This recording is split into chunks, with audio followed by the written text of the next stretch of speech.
اس کے لیے ذلت اور حقارت ہے کہ عذاب کی خوشخبری تو نہیں سنائی جاتی، لیکن اللہ فرما رہا ہے کہ دردناک عذاب کی خوشخبری سنا دو۔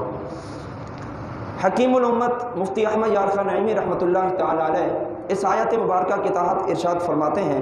فرمایا پھر ہٹ پر جمتا ہے۔ اس کے تحت فرمایا معلوم ہوا کہ تکبر اور ہٹ دھرمی یہ ایمان سے روکنے والی آڑ ہے، یعنی جب بندہ تکبر کرتا ہے اور ہٹ دھرم ہو جاتا ہے تو فرمایا یہ اس کے ایمان کے لیے رکاوٹ ہے۔ حضرت سیدنا عبداللہ بن عمر بن عاص رضی اللہ تعالیٰ عنہ آپ سے روایت ہے، سرکار دو عالم صلی اللہ علیہ وسلم نے ارشاد فرمایا، ہلاکت اور بربادی ہے ان کے لیے جو نیکی کی بات کو سن کر اسے جھٹلا دیتے ہیں۔ ہلاکت اور بربادی ہے ان کے لیے جو نیکی کی بات سنتے ہیں پھر اسے جھٹلا دیتے ہیں اور اس پر عمل نہیں کرتے، اور ہلاکت اور بربادی ہے ان کے لیے جو جان بوجھ کر گناہوں پر ڈٹے رہتے ہیں۔ پتہ بھی ہے یہ گناہ ہے، پتہ بھی ہے یہ عمل اچھا نہیں، یہ کام ٹھیک نہیں ہے، اس کے باوجود بھی اس پر ڈٹے ہوئے ہیں۔ حضور صلی اللہ علیہ وسلم نے ارشاد فرمایا ایسے لوگوں کے لیے بھی ہلاکت اور بربادی ہے۔ تو اصرار باطل یعنی نصیحت کو قبول نہ کرنا، اہل حق سے بغض رکھنا اور اہل حق کی بات کو جھٹلانا اور غلط باتوں پر اور غلط لوگوں کے غلط رویوں پر غلط طریقوں پر چل کر وہیں ڈٹے رہنا، اسے اصرار باطل کہتے ہیں، جو شریعت میں انتہائی مذموم اور قبیح فعل ہے۔ ہر مسلمان کو اس برے فعل سے بچنا چاہیے۔ روایت میں آتا ہے فرعون زمین میں سرکشی کے ساتھ ساتھ خدائی دعویٰ بھی کر بیٹھا تھا، یعنی وہ لوگوں کو کہتا تھا کہ تمہارا رب میں ہوں۔ اس نے اپنی قوم کو دریائے نیل کے ذریعے بھی گمراہ کر رکھا تھا۔ سال میں ایک دن ایسا آتا جس میں آتش پرستوں کی عید کا دن ہوتا تھا، اس دن دریائے نیل انتہائی ٹھاٹھے مارتا تھا، تو یہ لوگوں کو کہتا کہ دیکھو تمہارے لیے میں نے دریائے نیل کی موجوں کو بڑھا دیا ہے۔ پانی کا چلانا فرعون کا کام نہیں تھا، بس وہ قدرتی طور پر اس دن دریائے نیل کا پانی ٹھاٹھے مارتا تھا اور اس کے چھولیاں بلند ہوتی تھیں، تو فرعون کہتا تھا دیکھو تمہارے لیے آج کے دن میں نے دریائے نیل کے پانی کو تیزی بخشی ہے۔ ایک سال ایسے ہوا دریائے نیل کا پانی کم ہو گیا،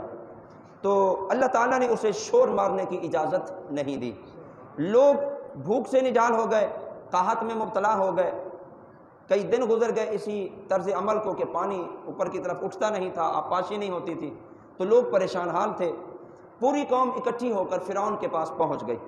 اور جا کر کہا کہ ہمارے اہل و عیال اور اولاد اب تو مرے جا رہے ہیں، جس طرح پہلے آپ پانی کو موجیں بخشتے تھے، پانی اچھلتا تھا اور ٹھاٹھے مارتا تھا، اب کئی دن ہو گئے ہماری تو زمینیں بے آب و گیا ہو گئیں اور اب تو سبزہ بھی نہیں اگ رہا۔ تو فرعون نے کہا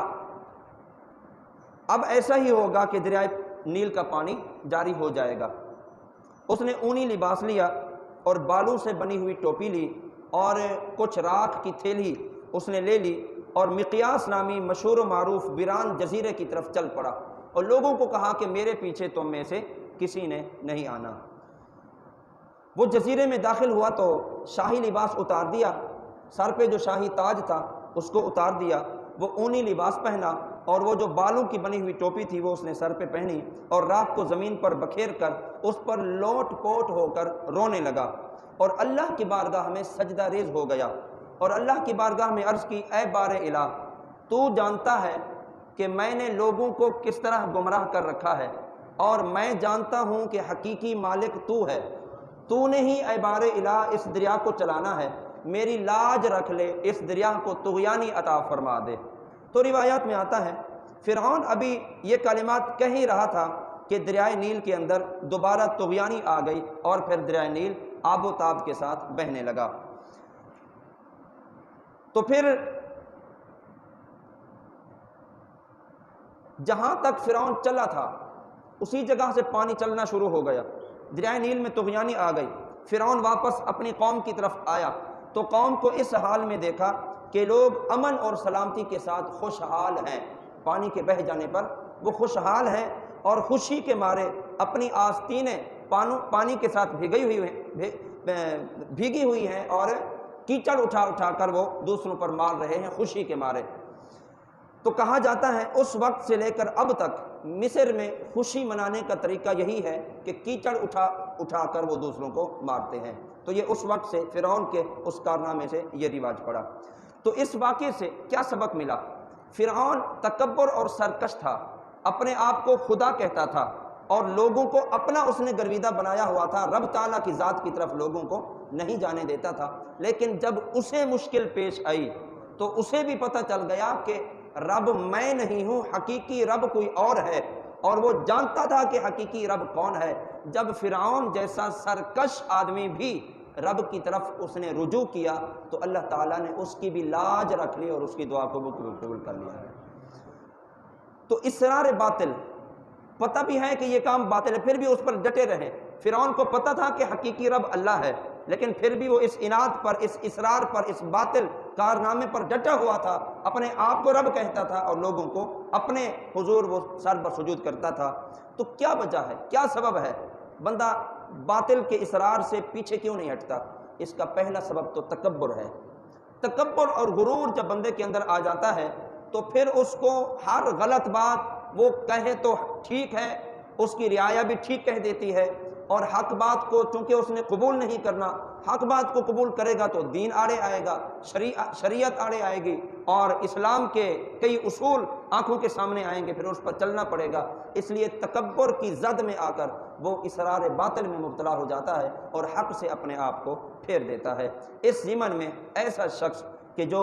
تکبر کی موذی مرض میں مبتلا ہو، اسے اللہ رب العزت کی تقدیر پر غور و فکر کرنا چاہیے اور حقیقی قدرت والا اور مالک کے حقیقی رب تعالیٰ کی ذات کی طرف متوجہ ہونا چاہیے کہ چونکہ بڑائی تو میرے اللہ کو جچتی ہے، میرے رب تعالیٰ کی ذات کے علاوہ کوئی بڑا نہیں ہے۔ کوئی جتنا بھی بڑا ہو ایک نہ ایک دن اس نے دنیا سے رخصت ہو جانا ہے، تو جو دنیا سے جانے والا ہے اس کو بڑائی اور غرور کرنے کی کیا ضرورت ہے؟ دوسری بات، اصرار باطل کا دوسرا سبب بغض و کینہ ہے۔ اسی سبب سے بندہ حق قبول کرنے سے پس و پیش سے کام لیتا ہے، اپنی غلطی کو تسلیم نہ کرنا، دوسروں کی غلطی نکالتے رہنا، اپنے آپ کو اچھا سمجھنا اور دوسروں کو برا سمجھنا، اور بغض و کینہ اپنے اندر لوگوں کے بارے میں اس طرح بھر دینا کہ لوگ اس کے سامنے جناب کیڑے مکوڑے کی طرح ہوں اور اپنے آپ کو وہ کس چیز سمجھتا ہو۔ جس بندے کے اندر یہ بغض و کینے کی بیماری پیدا ہو جاتی ہے تو پھر وہ بھی حق بات کی طرف اور حق کو قبول کرنے کا اس کو دل نہیں کرتا، اس لیے وہ باطل پر اصرار کرتا ہے۔ تو ایسے شخص کو یہ مد نظر رکھنا چاہیے کہ کون کیا کر رہا ہے اور کون کیا کہہ رہا ہے، یہ کب تک سنتا رہے گا اور کب تک کہتا رہے گا۔ ایک دن اس کی زبان تھک جانی ہے، ایک دن اس کی زبان بند ہو جانی ہے اور اس کے کان سننے سے بہرے ہو جائیں گے۔ تو بتائیں، جس چیز کی دوام نہیں ہے، ہمیشگی نہیں ہے، جس چیز کو طاقت نہیں ہے کہ جناب وہ آخرت تک وہ آپ کے ساتھ رہے، آپ اس بغض و عناد کے ساتھ جڑ کر حق باطل سے اپنے آپ منہ موڑ کر جناب وہ باطل کی طرف اصرار کر رہے ہیں اور حق بات سے پھرے ہوئے ہیں، آخر کب تک آپ پھرے رہیں گے؟ ایک نہ ایک دن رب تعالیٰ کی تقدیر کا یا پلٹے گی، آپ کا نام و نشان نہیں رہے گا، جس سے آپ دشمنی رکھتے تھے ان کا جناب وہ سر فخر سے بلند ہوگا۔ تو انسان کو اللہ تعالیٰ کی تقدیر پر راضی رہنا چاہیے، اور خصوصاً دین کے معاملے میں، شریعت کے معاملے میں، اسلام کے معاملے میں اور حق بات کہنے میں، حق کام کرنے میں اس کو قبول کر لینا چاہیے۔ حق بات کوئی چھوٹا کر رہا ہو اسے بھی قبول کر لینا چاہیے، کوئی بڑا کر رہا ہو تو اسے تو بدرجہ اولا قبول کر لینا چاہیے۔ باطل کی طرف نہ جائیں، باطل میں گمراہی ہے، باطل میں ذلت ہے، اور باطل پر چلنے والے اللہ اور اس کے رسول کے مجرم ہوتے ہیں جن کو دنیا اور آخرت میں کوئی عافیت نہیں ملتی ہے۔ اللہ تعالی ہم سب کو اصرار حق کی توفیق عطا فرمائے اور حق کو قبول کرتے رہنے کی توفیق عطا فرمائے۔ وما علینا الا البلاغ المبین۔